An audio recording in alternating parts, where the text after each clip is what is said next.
Welcome, health seekers. Today we'll be talking about the biggest obstacle to your well-being and what you can do to break through. My name is Karina, and on this channel, we talk about how to elevate our wellness from a mind, body, soul perspective. If you are someone who considers yourself a healthy person, meaning that you make conscious choices regarding your diet and your lifestyle, and you seem to be doing everything right for your health, but you still feel like you could feel better than you currently do, then this video is for you because we'll be talking about what could be the biggest roadblock to actually feeling better. And it's actually nothing to do with diet or exercise or even traditional mindset tools like meditation and affirmations. The biggest obstacle to your well-being could be something that you're doing and you don't even know it. It is an emotional factor, but it's not just related to stress. We hear all the time about all these health conditions where stress is a main contributing factor, and that is definitely true. But there is also something deeper under the surface that is the cause, and that is suppressed anger. Notice I didn't just say anger, but suppressed anger. It's important to remember that anger and aggression are not bad things. We may think that we need to practice being calm and composed most of the time to show that we are somehow more evolved from a personal growth perspective. And we may also have heard that we need to feel good, right? We need to feel good and think positive thoughts in order to attract what we want out of life. And that includes attracting the health that we want. And while that is certainly true, it's certainly a part of the process, it is also part of this life experience to express other emotions, including emotions that we may label as being negative.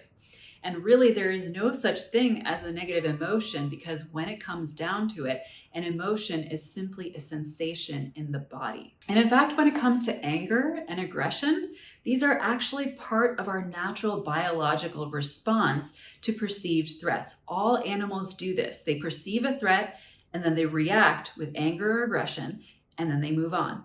I was on a lovely walk in a garden a couple of days ago, and I walked by a pair of geese, and they were taking care of their little chicks, their cute little yellow chicks, and I knew that if I got a step closer, they would start to hiss at me, and that's exactly what they did because it's just part of this natural instinct.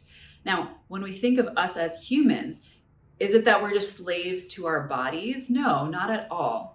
But it is important to understand our body's instincts so that we can effectively harmonize our soul with our body so that we can experience optimal health. And the thing is, as humans with our highly evolved, complex brains in our modern society, we've decided that anger is not an appropriate emotion to express. And for many practical reasons, it may not be. We can't necessarily go lashing out at everyone and everything that our body perceives as a threat, mostly because the threats that we see and perceive in our modern society are not necessarily the same threats that animals out in the wild are dealing with, meaning that they're not always life or death.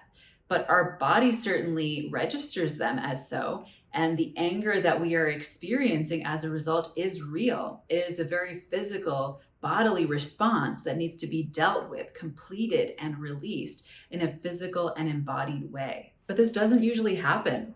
We either don't even acknowledge that our anger is there, or we feel badly that it's coming up. So it stays in the body and festers and contributes to the stress that then causes dis-ease. And especially in the visceral organs, particularly the liver in ancient health traditions is often associated with anger. Specifically, traditional Chinese medicine says that certain organs have a particular energy and a particular associated emotion. So for example, the heart corresponds with joy, the kidney corresponds with fear, and the spleen is associated with feelings of worry and overthinking. And while if you're hearing this for the first time, it might seem odd to personify the body in this particular way, know that the body has its own ways of processing and remembering and kind of acting as a container for our emotional world. And this is often how it does it. And I have certainly seen in my own experience and with working with clients that certain emotions correspond with their organ function. So take, for example, someone who is experiencing the condition of non-alcoholic fatty liver disease. While certainly lifestyle and diet factors may be contributing to the condition, there is often, I have seen, a lot of suppressed anger underneath the surface. And sometimes that suppressed anger is actually what is fueling the poor lifestyle and diet decisions that are then furthering the condition. So then how do we release the suppressed anger? Do we go on a rage? Do we throw a fit or a tantrum? Well, not necessarily, although you're certainly free to do whatever you'd like. I'm all about freedom on this channel and doing what resonates with you.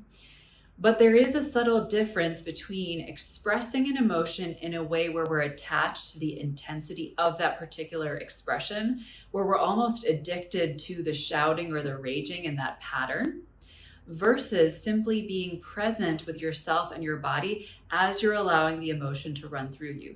So I'm about to share with you a practice that allows you to do just that, to experience and release your anger in an embodied way. Step one is to find a safe place where you can complete the physical response of releasing that anger. And then once you've found that place, localize the emotion in your body. Where in your body are you feeling this anger? Is it in the chest? Is it in the belly? Maybe it's just a tingling or a shaking sensation throughout the body. And if you're having trouble actually feeling the anger again once you've found that safe place, then I would recommend bringing to mind kind of a low-level situation that activates that anger within you. Low level meaning not necessarily maybe a more traumatic or a heavier experience, which could tempt you to get into the story behind it, but something more low level. So an example from my experience was I used to get super angry when I was walking down a crowded street and people would block my way without realizing it. I would just get super angry about it. I would have thoughts like, how can people be so inconsiderate? Don't they realize that they're sharing this space with other people? Am I invisible? Like all of this stuff. And I would feel really angry about it afterwards for a long time. And even though that particular experience might not have been the original cause of the anger, I'm sure there was something heavier and more traumatic in my past that was my body was now using this low-level situation as an opportunity to finally release that anger. But when I was doing this embodiment practice, I was using that more low-level situation of people blocking me on a city street in order to complete the release of the anger. So it doesn't necessarily have to be that original experience. You can choose something that's a little bit more low-level, that still activates the same feelings. And then once you've identified the emotion in your body, where is that anger located in the body, then begin to release it through wild, forceful movements, especially of the arms, but doing this very consciously, very intentionally, noticing how the body is feeling as you do this.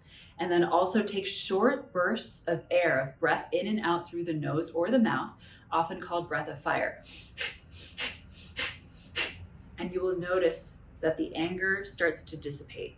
It's very important to approach this with that sense of presence as you notice the feelings moving through and releasing. And if you approach it in that way, you may find that you don't actually need to do this practice very often in order to feel a sense of calm and equanimity.